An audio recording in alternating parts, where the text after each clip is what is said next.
401k advisors want to build a scalable practice, but aren't always sure what to do next.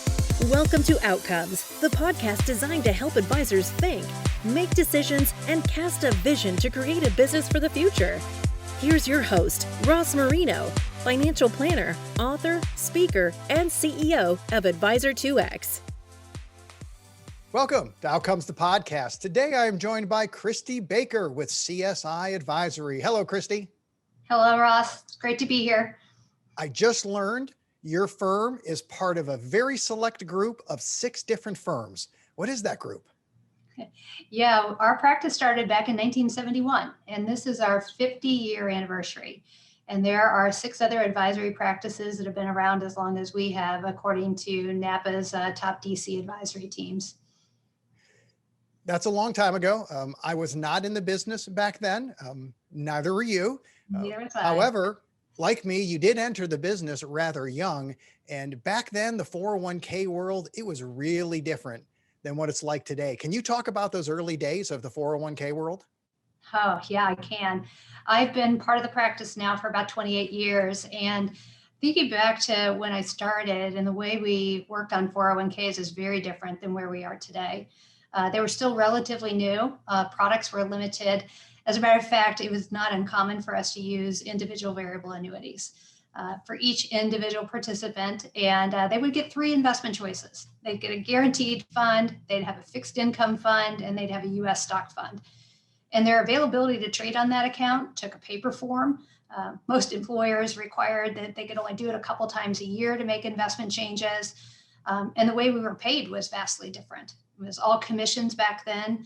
And some of the young advisors may be shocked to hear me say this, but we were paid 4% commission on every single deposit that went into those variable annuity accounts. No trail commission, no ongoing revenue stream. So a lot has changed since back then. Well, your company has certainly grown, and now you have 3 divisions. So if you could explain how CSi is set up, because it certainly influences your view of the business and where you see things going. Yeah, we have 3 divisions to our practice. We have a third-party administration firm. We have a wealth management division, which is where I cut my teeth. And then we have our retirement plan consulting division. All 3 work in harmony together with our clients. We're not necessarily the TPA with all of our clients. It has to be the right fit for us to use them on the third-party administration side, which probably makes us maybe somewhat unique. But before I got into the practice, I was in sales in Fortune 500 companies up in Chicago. So when I got into the wealth management business, it was pretty natural for me to want to work in a daytime activity. And I found that continuing to work with businesses would keep me kind of in that daytime activity. And so I gravitated over to retirement plans. And I was really fortunate because I had a couple key mentors at that time who were willing to come alongside me and teach me the business. And both of them were very successful in their own right, but the way they went about business was night and day different. I had a female mentor who was all about relationships. And the first 2/3 of every meeting was about family and kids and dogs and travel. And by the time she got to the last third of the meeting where we were talking about business, the client was so comfortable with her from a trust standpoint that it was very easy. And then I had a male mentor who was my father, and he was business first and, approached everything with, his knowledge and helping out the business, and then was very relationship driven after there. And so it really taught me that you can view and do this business in a lot of different ways and still be very successful at it. I saw a tweet recently from, I think it was Carl Richards, where he said he used to think trust was built by how much financial knowledge he has. And we all thought that early in the business, that our knowledge was the key for people to trust us because, man, am I smart and I can help you. And we were so excited. But as you mature, you realize trust is built even more by my knowledge of the client and understanding them, whether it's a 401k plan and it has to be their people that they're most concerned about, or it's personal wealth management. It's understanding that person and connecting makes a big difference. So you've obviously seen that. I've seen that in the industry over the years. If someone was entering the 401k business today, right? You hired a new advisor and they're ready to come in and they want to work in the 401k business. What kind of advice would you give them? I think it goes back to that mentorship. At least in my experience, that is one of the things that made me be able to be successful, was to have somebody I could talk to, I could look up to, who was willing to come alongside of me and teach me along the way. And if I was a young person starting in the business, I'd be looking for somebody that was willing to take that position.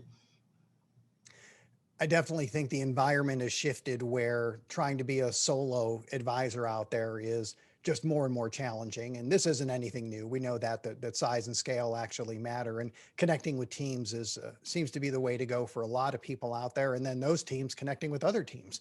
So the consolidation starts from the solo advisor joining the team, and then those teams joining other ones. And it definitely changes over time. And I think we've seen that on the 401k side as well. And I know you've talked about how you saw this shift over the years where it used to be about the plan sponsor, or that seemed to really be the priority in the conversations. But now that conversation is shifting towards the participant. Can you talk a little bit about that? Yeah, I agree with you. We have seen a big change in how the industry views this business. I was thinking back, to our start, because we started when there were pension plans and profit sharing plans. And even back in those days, we conducted employee meetings to educate about what the plan was about, how it worked. We worked with individuals on the wealth management side to help them make decisions as they got to retirement age at that point. And, as I look forward, I'm pretty excited that we're now starting to integrate those two together. So the plan sponsor side is still very critical. The fiduciaries, the fees, the right plan design. But I think having the participant side is equally as critical, because the participants still need to make good decisions, not take hardship withdrawals, make right contribution elections, make good investment choices. And so it's marrying those two together, working with both the plan sponsor and the participant is how we view it going forward. So let's go out 5 or 10 years. The shift to the participant is on. And I love how you said it's helping them make good decisions. And thinking about 20 or 30 years from now is tough for a lot of participants. It's tough for a lot of people, period. Not everybody's goal driven like that. So we're really in the moment trying to help them make good decisions. How do you think the industry is going to do that 5, 10 years from now? Or what are you doing with your company to really try to pave that road? Yeah, I think it's marrying great technology with humans. So our record keepers, our financial wellness platforms have really important technology. And many times that will help the engagement initially. But what we've found is the participant will go on and use that tech, and then over time it will decrease and they won't be using it nearly as much. And what our team has found is if we bring the human element and the advocacy side into it, we can keep the momentum going on keeping them engaged in the process. It takes both the plan sponsor and it takes somebody on the advisory team to bring that together. So advocacy, that's an intentional word. Can you define that, what that means to you? Yeah, we actually use hashtag 401k advocacy on most of our social media because we believe so strongly that we are an advocate for the plan sponsor and for the participant. But we equally believe that the plan sponsor is a important advocate and contributor. And I'll give you a couple examples of that. A couple years ago, I was in a meeting. We were about ready to do a new enrollment meeting with a group of employees, and I had a relatively new HR director that I hadn't spent as much time working with.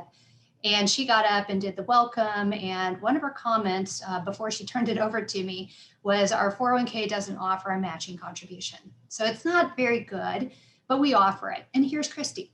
And it was very difficult for me at that point in time to be able to convince those employees that it was a valuable benefit that they should still be participating in regardless of the employer match. And I think we had less than 20% of that room that year participate in the plan. So her comments, while I don't think she intended it to be dissuasion, is what had actually happened. And so on the other side of it, another story, I was meeting with a participant actually this week who's in his 30s. And he has a really nice account balance today and is doing a great job. And I had said to him, I'm really pleased to see what you're doing. You're doing a great job. I'm like, somebody must have said something to you along the way to get you kind of where you are. And he said, actually, two people. And he said, when I started my first job at age 18, I worked for a hardware store. And he said, I was full-time, but I worked with a lot of part-time retired guys. And he said, a couple of them would pull me aside and say, you should be saving for retirement, because I wish I would have. I wish I'd started sooner, wish I'd taken it as more importance, because I'm working today because I have to, not because I want to. He said that was one of them. And he said, then when I joined this company, he said the CFO came to me and said, if you can join our 401k at 10%, it would really benefit you and be great if you could afford to do so. And guess what, Ross? Guess how much he's saving in the 401k? 10%. 10%. So because two advocates from the employer said something to him, he'd make good decisions. So we believe strongly that the employer needs to be an advocate along with our advisory team. The two things you never hear from people who are going into retirement, or at least I have never heard, are I should have waited longer to save, or I should have saved less money. And the opposite is what we hear regularly. I wish I started sooner. I wish I saved more. When pretty much every single person that you talk to says that, it's probably true. And I think to pass that message along, it's helpful. And I love when we hear these stories because you find out that it's one or two conversations, and that's all it took for that person to make the decision and then keep maintaining that decision throughout life. It's a game changer. And it really sounds that you're kind of taking on the role of being a cheerleader because you know it actually matters. Absolutely. So as you look out, we've got technology, we have decreasing margins. We would love to go one-on-one and be able to talk to people on a regular basis. As financial planners who do private wealth management, we know that those relationships are being squeezed, that your average investor out there, it's tough to have a one-on-one relationship and charge for it. So financial planners are moving up market. The same pressures are happening in all other industries, and it's certainly happening in the 401k world. So how do you think we're going to get to the point where we can leverage technology with maybe the phrase is the least amount of human interaction to help that person make good decisions? Yeah, I guess I might challenge you on that, Ross, because again, we think the human element is absolutely critical. From a behavioral finance standpoint, we know that participants have good intentions, but they don't always follow through on their intentions. And at least what our team has found from all the research that we've done is that two things are really important. One is the affirmation. We have found that telling people that they're doing a good job, if they're saving in the plan, if they're making progress, affirming what they're doing, maybe they're not fully on track for retirement. And so many of them have come back and said to us, I didn't know I was doing a good job. I didn't know this was a good thing. It was good to hear that. The second thing our team has found is the accountability is really critical. Because if a participant says, yes, I'm going to increase my contribution, I'm going to update my beneficiary, I'm going to change my investment, some action item that they said they're going to do, is many times that action item doesn't happen unless we're working with them at that moment to make that change. And if they don't make it right then, it's the follow-up and circling back to say, you said these were some of your goals and objectives. How are you doing on them? What progress have you made? What do you still need to do to get to those goals?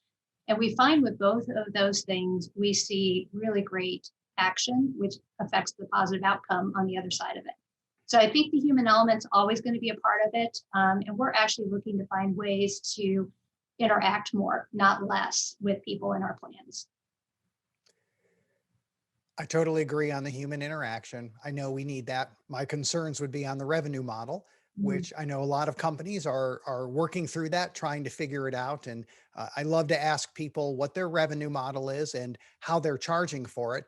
And almost every time I get the same response. Well, here's what we're doing now, but we're still working on it because it's a challenge, right? We have to work through this. So what have you learned along the way with those one-on-one interactions and how you build it into how you charge and how you structure service for a plan? Yeah, it's a great question. And I think the revenue question is ever evolving. We've seen, as I mentioned, the trend from commissions to fees, now to some flat dollar arrangements or per participant arrangements. And so we really look at each client situation individually to see what's right. But we think the interaction with the participant is so critical, it's included with all of our services that we offer. Our clients can upgrade those services by paying an additional cost for things like financial wellness programs or specific financial planning packages that they offer to their employees. And those are where we're bringing in some of the additional revenue stream. Do you think there'll be a lot more of that in the future, or do you think it'll be a little more focused with only a smaller number of people? How do you think it's going to play out? Gosh, I wish I knew the answer to that question. I didn't bring my crystal ball today. And if I knew the answer to that question, it'd be an easy decision. We have seen an increase among the employers that we're working with of trying to answer the question to how do we get our employees to be financially successful and prepared for retirement. So they're asking more questions related to what services do we need to provide, what are available. And so we've seen an increase in financial planning and financial wellness conversations for sure. I remember the session at the Napa 401k Summit many years ago on gamification. And I brought this up recently on an interview that my first instinct when I read the title of the session was gamification, because I didn't know a lot about it at the time. And then I read the description and thought, oh, exactly, gamification. I got to go to this session because that's how the human brain works. We love it. We want our badges. We want our bells. We're all driven by that. The accountability and the cheerleading can happen in a technology platform. Also needs the human interaction as well. Do you think the technology platform is being leveraged enough for that? Or do you think we'll have a lot more interaction where actions that the participants take will be driven by their phone, by a digital device, and then we kind of supplement that? Yeah, I think it's going to be a marrying of the two. I think the tools and the technology are going to be a critical, important part. They need to continually evolve and be updated to be realistic and timely. And, as you indicated, continuing to gamify it. But I think the human element of stepping alongside, because I don't know how many times somebody has said to me, hey, this is what it told me to do right here. Is this what I should do, Ross? And just, again, getting that affirmation that those are the right decisions. Many people are still looking to be able to talk to somebody about that. And that's always the challenge. We can, with technology, walk someone down a path and then say, do this. But when it's an important decision, they're going to want to talk to somebody else. I can go through a kiosk and figure out what I want to eat and order it and maybe take a guess and I'm going to be okay with it. But if I'm making a financial decision that has significant implications, I don't want to trust in an area where I may not even understand half the words that are up on the screen. So that to me, that's always the challenge is, yes, we want to use technology, but this is intense. People are worried about this. They're afraid of losing money. They're afraid of not having enough, or they're excited. Maybe they want to make returns because they haven't made enough money in the past. So there's a lot of emotion involved here, and they need a human who's going to be objective. The three things are knowledge, experience, and objectivity. That's what advisors bring. That's why you got to have the human touch, because I don't think the computer can really replace that part. I'm not sure that'll ever happen. Yeah, I agree. Well, I love where the industry is going.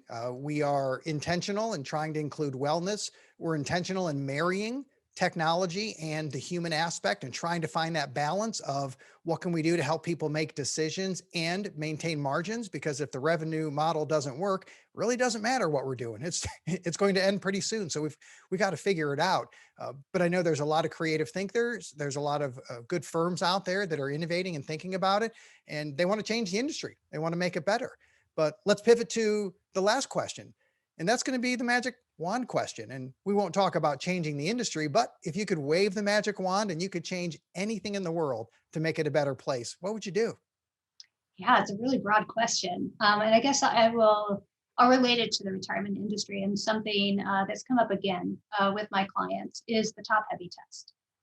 That test on many occasions has hurt a number of our small businesses because they've had dramatic changes in their own business. They're going through business struggles at a time all of a sudden when they become top heavy and they've got required contributions to the plan that they can't afford to make. So if I had the magic wand, I would just wave away that top heavy test. That would be great. If people could save as much as they wanted to and make a difference in their future, that would certainly be awesome. Kristi, thanks so much for being on the show today. All right. Glad to be here. Thanks, Ross. Thank you for listening to Outcomes. Subscribe now to be notified when new episodes become available. The information covered and posted represents the views and opinions of the guest and does not necessarily represent the views or opinions of Advisor 2X. The content has been made available for informational and educational purposes only. The content is not intended to be a substitute for professional investing advice.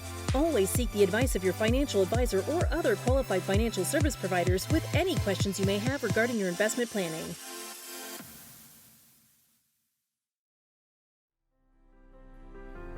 Shaping Change by Ross Marino and Susan Bradley.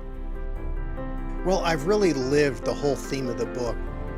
Any advisor will tell you they've seen clients go through this where they have plans one day, you wake up the next day, and the plan is practically scrapped because now life happened and the plans need to change. Get your copy of Shaping Change by visiting shapingchangebook.com.